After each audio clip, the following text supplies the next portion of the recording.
حاضرین جمعہ، انتہائی قابل احترام بزرگان دین، نوجوان دوستوں، قوم کے مستقبل عزیز بچوں اور ملت کی ماں اور بہنوں، بلا شبہ ہم جس مہینے سے گزر رہے ہیں وہ مہینہ حرمت والا مہینہ نہیں ہے، وہ مہینہ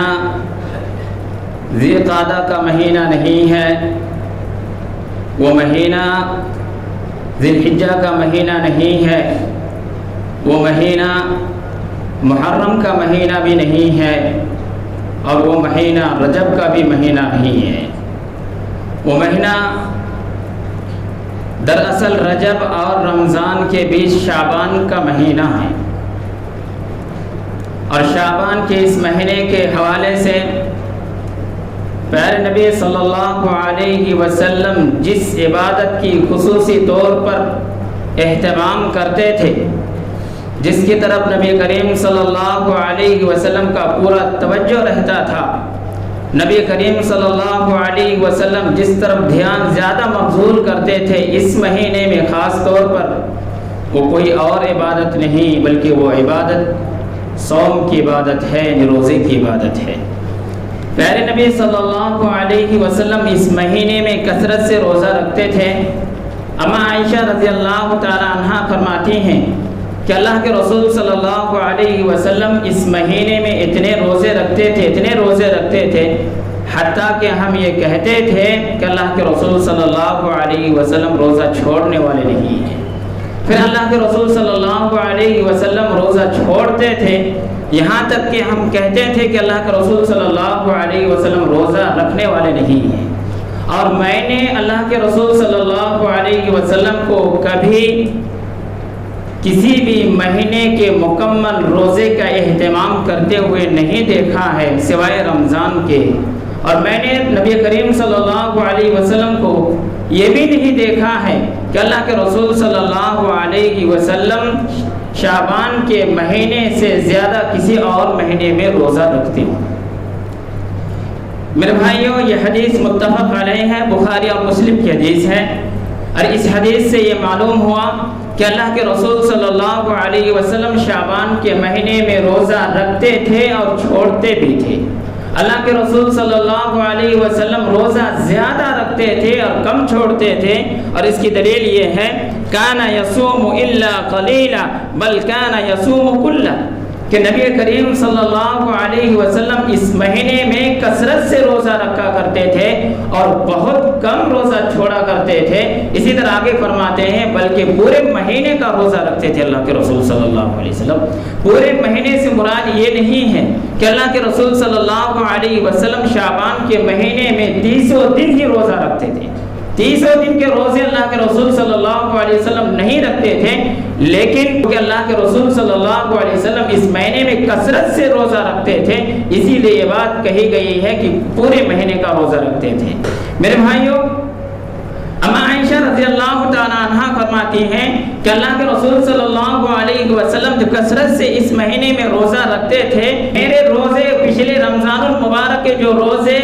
ماہواری کی وجہ سے یا کسی اور وجہ سے چھوٹ گئے تھے، میں ان کی قضا کر لیا کرتی تھی۔ لہٰذا میں اپنے ماں اور بہنوں سے کہنا چاہتا ہوں کہ آپ کے بھی روزے چھوٹے ہوں گے، اگر آپ نے ابھی تک ان روزوں کی قضا نہیں کی ہے تو ایسی صورت میں آپ کے لیے ضروری ہے کہ آپ ان روزوں کی قضا کر لیں رمضان آنے سے پہلے۔